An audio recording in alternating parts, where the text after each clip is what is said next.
hay giờ nên là hiền chung chung à giải thiểm em mấy lung lại à lâu cả cho nên giải lại cần mua hay video te cả lâu mua cái phần cho nên trang cho anh cần nhìn chia mà nhà cái vật à giờ nên là studio varon lên cái lồng khop hay giờ nên chú laron record đó này yang cần nhìn còn bang à trên la record tour te cần end pain cần nhìn còn bang đó này chung nang mani kho ka mi nan she du ta ka khan dule in kho khalo sei ve le shim la tra kan ka pian da kho ta khi sangao kho nia chuanin tuna hian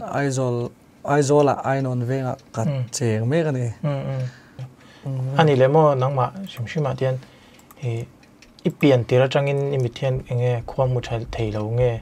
eng tika changin nge kha i soi mai thei kum thum kan ni tong hen in tanamo chuanin kum li kan ni hian a che tak mak kan ni chu atira chuan tlem mu thei ang deuh atira chuan pa ngai vek ta mo pa ngai vek a chu enge nat na enge mo wang vitamin tla chaman te mo kan khwa khala thin tlang ve a i khang hun la khan hei nu ten vaccine lang na chang ten lo la se lo ta chuanin kan lo pian nu po khan hei wa di ti te sub center ti vela kal na chang te kan la se lo ta amel han hatia kamit ta ron chian lo chau khan hei dam doin po pan na chang kan se chuang lo ni chu nge chu mi khami te chon chu than tia kha kan ei top ta chon mit ta chon mai than tia mai kan nei chon tun thel hen mai hi kai du lo pha mo mai ei na sang ro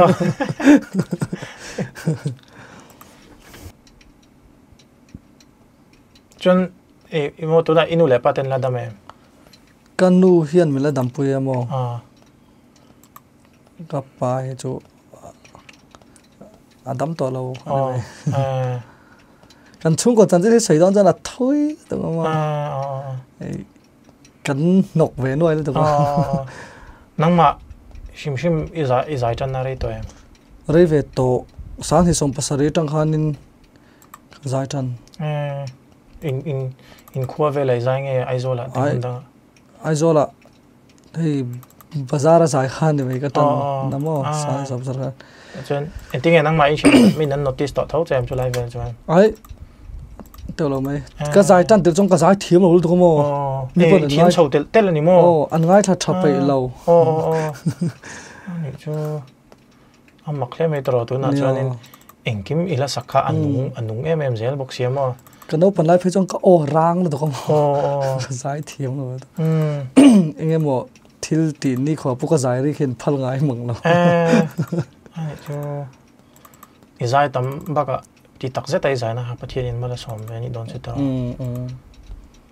zona ol de zo kang chon hei chung hi a phone a khoi dan poi dian amak lo to ka android ta hen ka lo la hrengai me lo tian phone hi khoi thei ve ka message board type thei ve ka tian audio hi ngai tha khan message board hi lo share min lo reply thei ve ka ni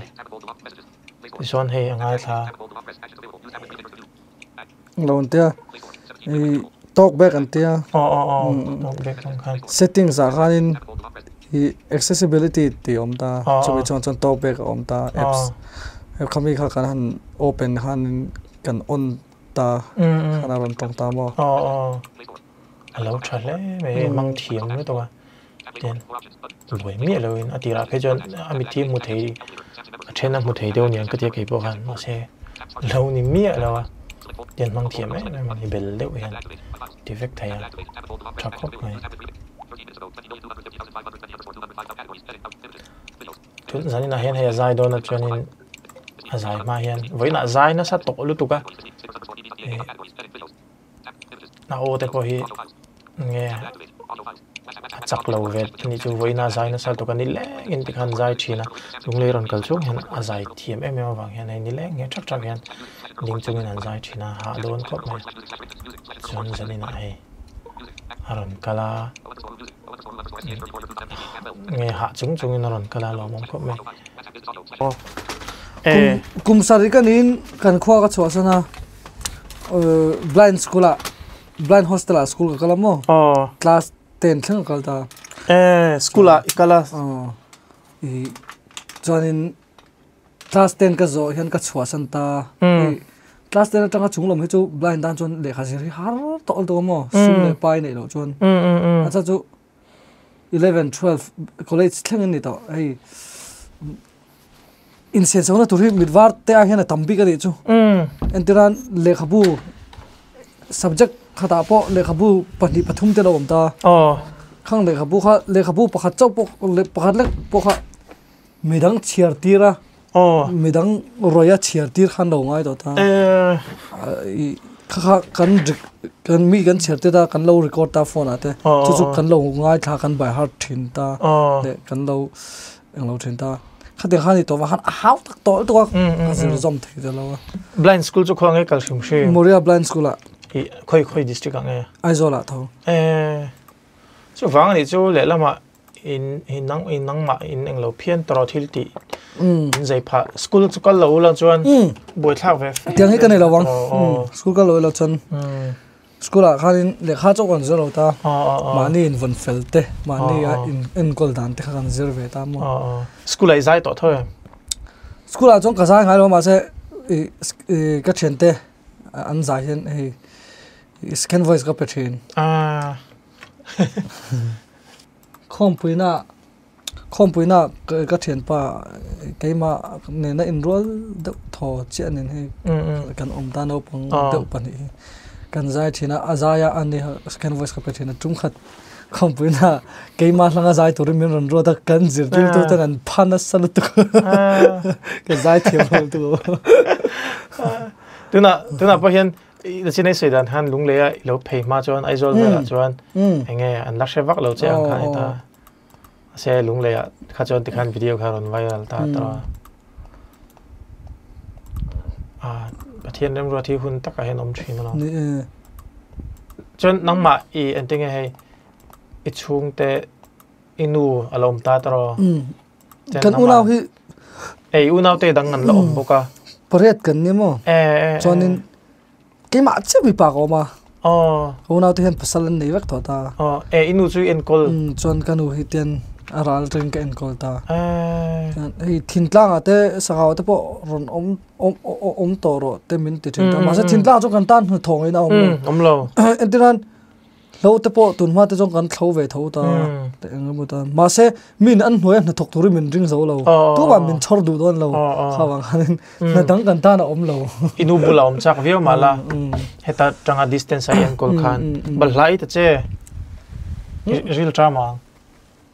ei la kha kalau khe sang cho tam lo ve ei ve hrim ro zan la zai vak phai real drama du ha ile khazir chona chu rai tong a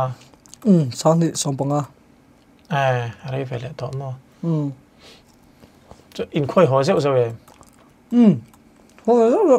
ho khat ba mo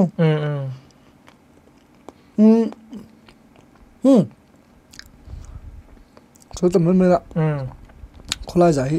tun thleng po hin kala ni thau ka zak thin ni so so nei mi pa kan nem mi tin kho mu lo ne me ru pa ngai ve fa ngai zong ta bon lu nei ve ta ase khulai zai chung chon ngai zong te nei angamom lo ta ne kan zon na kha mi chon a thalo man tho ase a zom tak lo eng tika tang nge khulai ai zai chang chu sang ni som pasari tang chong ka zai ta sang ni som pasari tang ama chon sang ni som pa hostel ka chwa san chon khazai du lo ta min soi mu te po hian le khabu hi ka zor thin ni zomo tu rang tho hian ko sang ate ka kal gol pu ya zol thin da tu ma leng zem ti tel lel te di zun luang liam ti vel lai khateng magazine sang tam lai khani ta ase tun hu jonin ara kan zor tang relo ta khana top ta hlom ta khateng print media ho kha top ta sia ta top na sa ta sia ti turom ta hek lo thil dang zor turom thei thom no ti te engmon zor ve don la kan ta chon zor chi lo min tik bo na sa don to lo thei lo na van ka zai ti mai ang na thok lo om khai idu lo shum shuma ma se a thalu tuk ka khama thalu tuk ram danga phei chuan ba ka he phát chút top à anh em mà bom te phát đỏ rồi ngót khai nín lâu nó sẽ tagi như bé nàng phải cho hay lúng lẹ bọc ăn mù chế anh tin nghe kuti em khôn nó giải tin lấy cái lâu tự nhiên chứ mà cả ít dài ang ra thì dài xe anh chứ dài thiêm tấm tắc lại từ nay mi sim hay dài ngay vác lâu hồ sim bỏ cần ô chế phép tông cái tiếng hát chọn cái tiếng mà sẽ đây là mà ý rồi nó tụi ta na bắt thiên in arot chế tiếng xét nó chú lệ là mà chọn hay van đôi na cara chọn thì thấu mà sẽ io khát thì khó phải dài chung io hay chém miết lâu hi bắt thiên làm ruột thì khát chiang anh chung mà ni lâu sẽ làm chọn mixing normal là chọn khát thì vác anh đi lẽ cái dài tụi nào bao giờ này dài lẽ anh io khát là chém miết lâu ni chung mà sẽ ở trang dâu để cho lâu thế là chú hay mặc về cái gì mà anh nên là cho tụm lung lấy cái rong zin phải chăng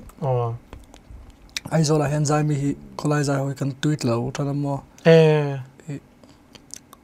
mà ní lúc hoàn ít sẽ thôi lâu mua về mấy đợt hiện IG han mình post mua post thắc ta mà tiếng có lại dài hồi anh học sal tục in tàu đâu đâu nên loa taxi te anh mga anh in thả thì là thì về han mà làm te ta cho nên ai rồi là cho in mình không khỏe mà ông lâu cho nên taxi kan lo cái ni tan bus in đập ngay nào ông lâu sound te kan lo keng ta passenger an tot thei sia cho nên kan học sắc lo sẽ du cho kan bank account run check ro te kan tiam mo cho nên cái kan tura kan sarkar la hian smart city aizol kan siam don ate wang han ne tiang ho hi ti top dan kan ngai tong an ron te ta kan thom engmo oma wang han aizol zai ha ka zak de uri ni chu tu nai zo ani chu han ka ron zin kwal ni chu tu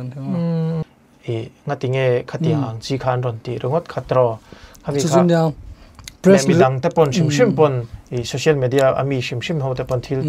news reporter te pon ngati nge khan ron ti rongot chen thingka nang mani yaron zir chen na nei lo khan tro chu na press release te pon siam mo sarkar he min ti top don ni chon asof na tur dang ngai to sa ro se te tin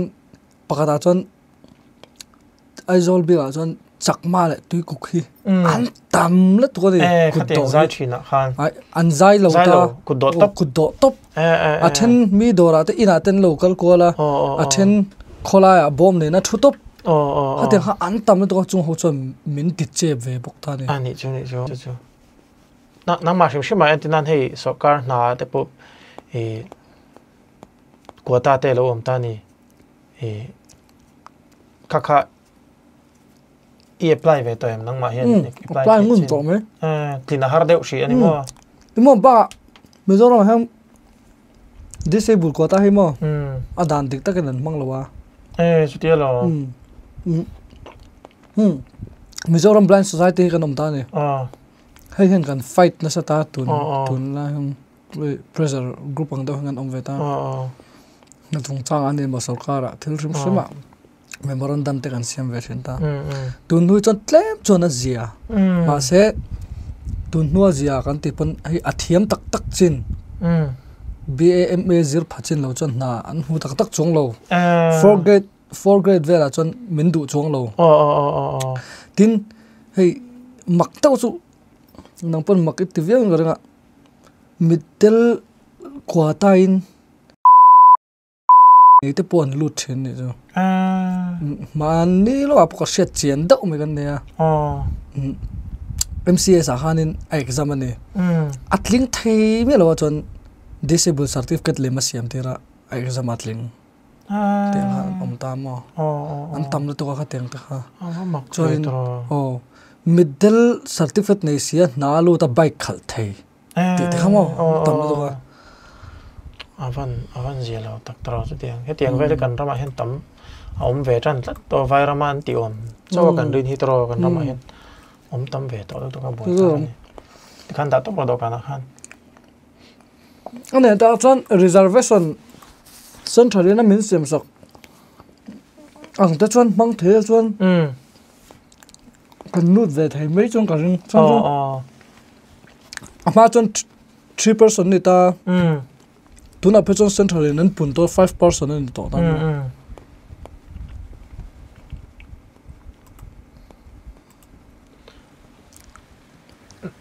nang mani ho hi ani le mizo big aizola ponita se in district dang apon se hey isha thechina engzat vel nge zai hi mo nang ma ai panga society ang deuh ten ve em lo zai tak he chu mizo dik tak a tia kuddo me lawa ai te alive nge zai hi chu mi paruk borvel kan ning ria zai ya izong ka tiang kha izon na chi khat kha nia le lama chuan entinan namani mit pa ngai po lo ni taw la hei sabrama te po pa ngai vek ase music player ata bo man do a kha mi in athiam thila talent mangin ezon nan ngai sakta ni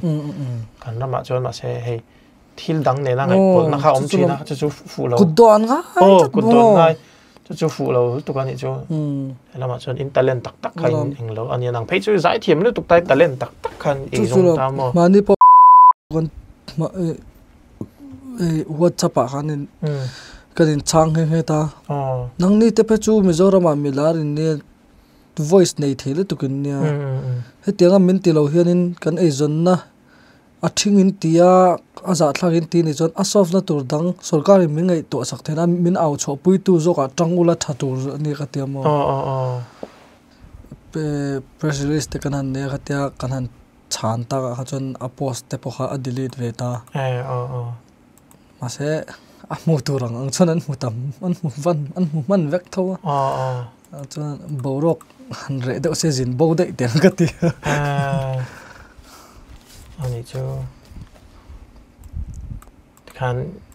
ai zola chon mun sang sangai zai thau thin ti na mi ai mun pa khata kai ma tak chu bazar puin khu ko om na de uber ne mo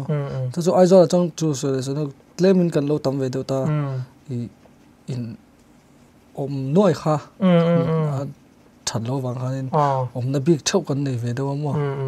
tunai in go lai khoi veng nge ti khat tui ai non a zo engzat vel nge in go shim tu sang ni zangai in galo nang ma in yoma ani nang ma yom ta tro problem ni lo mi nang ma yom khan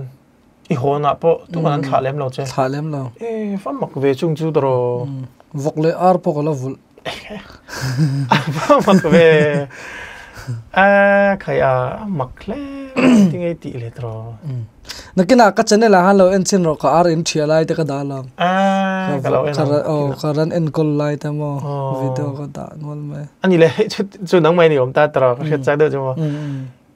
I che sual thi nem etela han tluk palte le hei hanin tau palte tiang khai nei jing em nei rem lo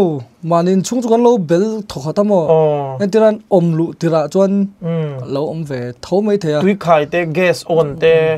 tin gas lak te po ngai mai the khang so khai te vek the mak le ju le la ma chuan in pathian om pui che ni khataro etam taka chuan khatiang hei khatiang mit chalo ro chuan problem nei tam lo khanom be the mo nang ma chui van nei kan van nei ni chu so le se no kan zirna kha kan lo om na khan bin pui ema zirna khan pui lung le hian kan thenu bitel tho om ta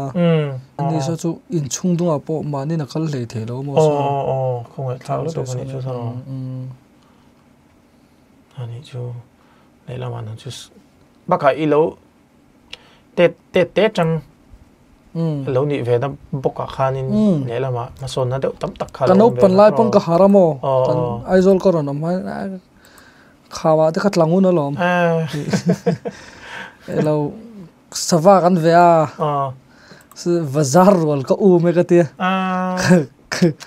bazar wal ka u ka tlan fe char chara alo kham ta de se ka tlat thade ma van ne chol alo om chau lo van nei da de helai ko va ka tlak sol pe chon helai hian mau phelin min thil tlang sok to lo ani nang mai ni om ta I resell chani ma pathian zara resell cha han dam lo em hi kan nei lo ba kan nei ve do po hian i thian ka nei fel ve mo ten ka wa phone an ron kal ve wat zela ani le inu chu in khom ta heta aizola shwai te arem lo mi a upato mo man zan ngai nu som sari pel to hei ne thi nai to in an se to ta ma ni khwa lu phum lo hian hlau to de mun danga pem du to lo chi kha ting chi kha ni to nang ma tan po le la ma ingai to viau thin don ni chu tro heta I omangai boxia ma se ka u te hawan om nai ve tho an lo adam lo engam ba chang jan an lo an in lama ten lo lama ya chune internet mi te chuanin unau te poi nei te chuanin unau te bel me te che om me te che te po min te then ta ma se midvar panga po unau te chu tam tak ta chu in he lo in hupur ti me teng an tam to nia unau tu na phe chon anin ban ngam tha to lo ni jan baka midang choma nge zalen lo do om kha pai lo abaka tho chwa kan nei yen mo chu kan lua kha poi mo atro ngai poi mo lo mom baka unau te ho pe chu mei chia ve kan ya an pasal te laka in thla ron nom ve bo alo mom ilo zai san in chu I ha om sia kan in kom thei pa ya ka soi ta treu mai hei ka pe ve rim shmang che san in chu ngai lo en lo ro tu lo ma ni ka lo kal pon ka ma po ka lo pe la che e ka video recording a thori min ti sak ka ria a kha chu la ve rim shmang san in nai ilo zai na sabok she I zai ha man chu ha chu pu ve rim cái man ron pan wang chu ni le thu sha ni nang man min ron pan wang hanga kan alo mom lo tu khelai ron kala baka kanin shet pha alo mom kina po kan line bele je langa mo hey chakte mai mo mi lo ti san mi lo ti niam ang chi te in mo tam don ka reng ha mi lo be she lo lamo lo sei pop je lai mo kha chu mo san chu zaya I zong in nia cái mà ni kha apui thei tu tam tak chawa kan ni ve don tho mo ta khan lo sei pop je don ni thi leng mo mai ni chon lung le ka ron kala peng ka ron tlo jeng cha ha ron tlo zia ro angai khan ka thla chho chenga ro hi sur to lo chon mo he kan in off felang mo kan chho don ni chon som pani lo retep e chonin en lo nan alas nan iphone en dan le message type dan kha en lok hang an en du ri hang mi ti hian tong hi kan tim wang nga phone atanga message en dan le type dan khamin shil don ni hai ti hian tong ta te kan khoi peng hi ron soi ta ne video cutter tia video cutter zona ka khut ka touch che khan in dex WhatsApp ten kan lu tanga Mizoram Blind Musical Group MD Zona RD Music Production ta message minot han don kalau ka message ka han share don lok chin te ka ama saber atang kha ko ho don che dariat vela kan tum don mi niang khat tak kai ting e shet te ka tha thiam lo re reng tiana soyamo ama hian a software hian a software tong hi English ni ta ma se kan zia zir khan mizo tong po kha ani nang angina chiar top ta ni chu hen tinan Google Voice kan tiang chi kha a chiar sitem nang hei kha iman vector tinani mo khami asoi man vector choni type don kha tiran type da ya capital space bar I M space T A W G ikut kha chona vong to shim im achan chu I me nuwa khana ron soi zel tro tu na khan ikut khana vong ve to shim bokani vong ve to shim ko keyboard ni chu chắc lẽ vậy với dân là Guardian studio lecture mình so mà cả lom khóc mà cái nimi na là vùng pe à cái này mua cái giải lai na rong cái là mẹ tin lung lei à hiện hay đủ sắc na cái trắng na sal tua lung lei không bị bụi tết chung à phải lom thu có sấy đủ sim lâu mà đi à tepo hay tu na cái còn hắc lai tepo mình lâu present anh ya không lai SP office bulador te khon an dor min ka thata chelo lukhum po thang ron te ma se ka khum du zong om lo ka la chuanin hi